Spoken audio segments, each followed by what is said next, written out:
Key thing for me is to not make it or break it because a funding round doesn't work. The company itself has to work on its own. A funding round is just to kind of lift it up. Colleen, thank you so much for coming in from Tech64. We're also going to talk about my Gator Watch, which is on your wrist right now. Yeah, I always wear it. I'm the walking billboard for my Gator Watch, but this is it. It comes in blue, also in pink. It's a blank screen, so we save battery, but when the kid just presses it, it tells the time. And obviously when you press the second button down, hold it down, that makes the call to mom. And you just speak right into the watch. Yeah, kids love it. They think it's like a gadget watch. Yeah, it's not for adults just yet. It's actually just for kids at the moment, right? Because we're going to talk about where the idea came up with and the whole lot. So tell us a little bit more about it. Sure. So it was about 4 years ago. I was with my two very young kids. I basically just had them. Took them out for a day out on a farm. Okay. And I just saw a mom running around looking everywhere for her kid. So that was where I had that light bulb moment. If we're also connected with each other, why can't we find our kids who've just turned a corner? Okay. That was it, really. So that's where the light bulb moment came from. Yeah. I'm not losing my kids like this lady over here. Yeah, exactly. All right, so how long has the company going? It's about 3 or 4 years now? Yeah, so I had the idea 4 years ago. The watch has been selling for about 3 years now. Right, okay, and how are things going? Like, where is it selling? Is it selling online? Is it selling in the UK only? Where can you buy it? So now we're on Amazon and our own website at mygatorwatch.com. Wow. And we're selling now in the UK predominantly, but just started selling also in France, Spain, and Germany. And Ireland, actually. And Ireland as well. Okay, my hometown. Oh, I was going to awesome. say my home country. Where do you get the manufacture, right? Because I see it's on your wrist there. Is it manufactured in the UK or? No, it's in China. It's in China. Yeah, most consumer electronics products are manufactured in China. Yeah, and did you go straight to China for something like that, or did you have a shop around? Do you still use the same manufacturer? I do, actually. I spent a lot of time choosing the right manufacturer, and I think that's key.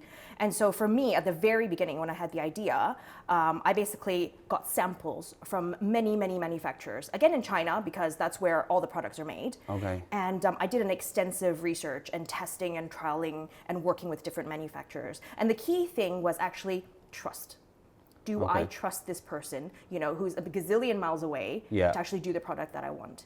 And so I built the relationship up over the years, and still with the same company. So how do you manage? Because I know there's a lot of viewers that we have that have products that are manufactured abroad. How do you keep an eye on quality control? Because you don't know it's bad until it arrives in the country. Yeah. Right. So it's come all the way from China. It's here. You look at something, you go, oh, there's a couple of them that are poor, or there's a batch of them that are poor. How do you actually manage that? Well, when you first start out, I think it's important just to not buy such a large quantity. When the Chinese say, okay, you have to have a minimum order quantity, always negotiate.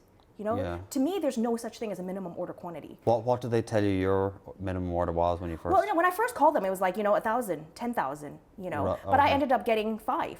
5 of them to start with, yeah. So what I wanted to do is get the 5, That's a big test jump, it. isn't it, from 10,000 to 5? Yeah, but the thing is, I think it helped that I spoke Chinese as well, so I kind of used that to my advantage. Yeah. I had learned it when I was living there, and so I just thought, use it, negotiate, see what we can do, and kind of see how you can help them as well. And so I started with 5, then built to 50, then 100, then thousands. What type of feedback have you been getting? Because we all know when it comes to mobile devices, right? Because this is, it's a watch, it's a phone, it's a GPS tracker, Wi-Fi tracker. What type of response have you been getting? Because it's for ages 5 to 12, right? And I suppose the earlier you get a child on something like this, you're not taking a phone away from them to replace it with this, right? So, so what type of response have you been getting from parents? Because look, I'm sure no parent wants to lose their child, right? So I'm sure the tracking thing comes in, or do some complain about that, saying they don't want their child tracked? I think the ones who don't want their child tracked wouldn't buy the watch in the first place. But actually, the primary reason for the Gator Watch is not to track your child. 24/7. We're not here to be promoting helicopter parenting. Yeah, of course, It's a communication device. It's a way to stay connected with your child. Right. So parents buy it and they love it because it's a way of communicating with them. If they forgot their lunch bag, their gym kit, they can just call mom and say, hey mom, I forgot it. Can you bring it? So it has nothing actually to do with my child's lost, oh my God. Yeah, no, of course. It has to do with just communicating, saying, mom, I want to stay a bit later at my friend's house, can I? And that just makes life easier for both kid and parent. So do you need a SIM card in it? It's pre-installed. Okay. So we provide an end-to-end solution. They buy the Gator Watch. Once they receive it, then they buy the service plan from us as well. Yeah. And so we provide the service from beginning to end. You had a really successful crowdfunding campaign that you did on Crowdcube back in 2017, I think it was. Yeah, that's right. The target was what, 200,000? 200,000. And you brought in about 200 and... Yeah, just over. Just over? Yeah. Okay. So, and then you went for a second round of funding in 2018. Yeah. What was the target you were looking for in 2018? Actually, it was 2019. 2019, Yeah, okay. yeah, very recent. Oh, so what was the target you were looking for? 150. 150. We were looking at raising money because a lot of parents were actually buying the watch also for their own parents. Right. So we were seeing a demand in the over 65s market. So Okay. we wanted a bit extra money just to kind of launch into that over 65s market. So we were only raising 150. And that wasn't successful? No, it wasn't successful. Okay. How much had you raised before it ended? About 65,000. 65,000.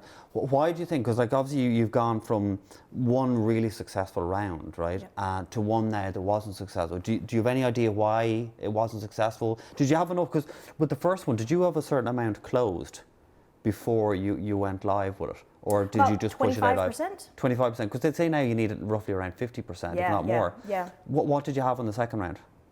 I had about 30%.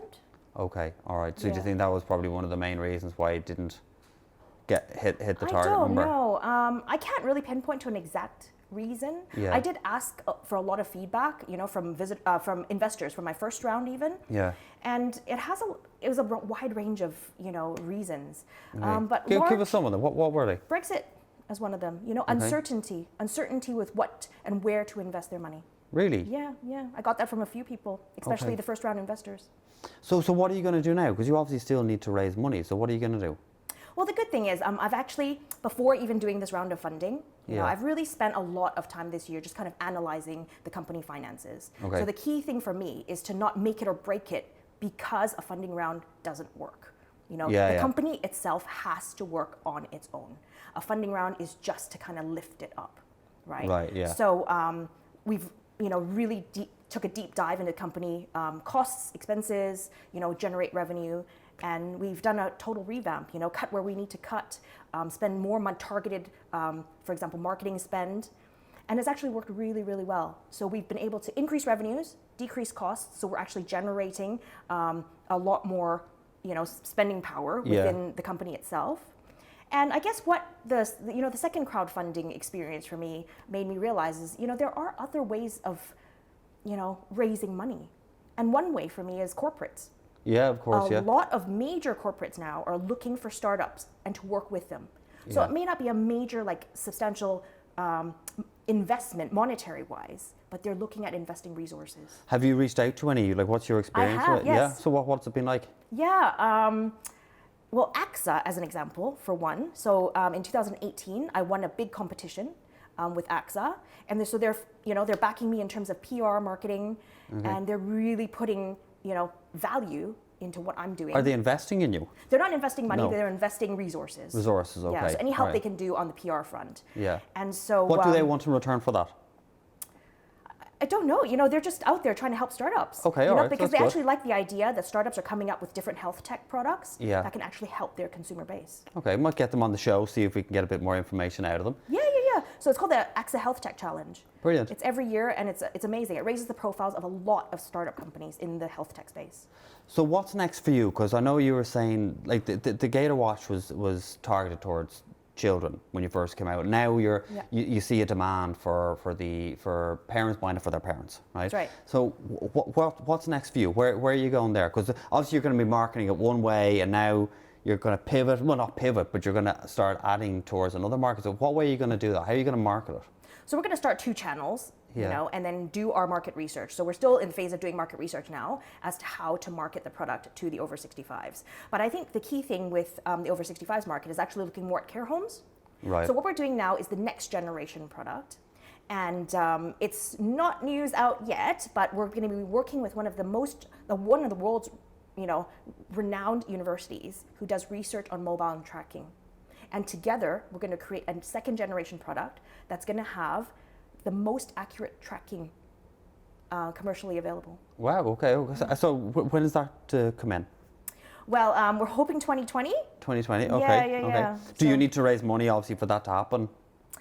We may have to. Yeah. But because of what has happened with crowdfunding, we're starting to look at other opportunities. And I said, a lot of corporates have actually reached out to us. Nice. And said, we want help. Brilliant. Yeah. Well, look, thank you so much for coming in to us today. Thank you. I wish I could say there's a watch for everyone watching, But thank you so much for coming in, and listen, best of luck with everything. Thank you. Thank you for having me. Thank you.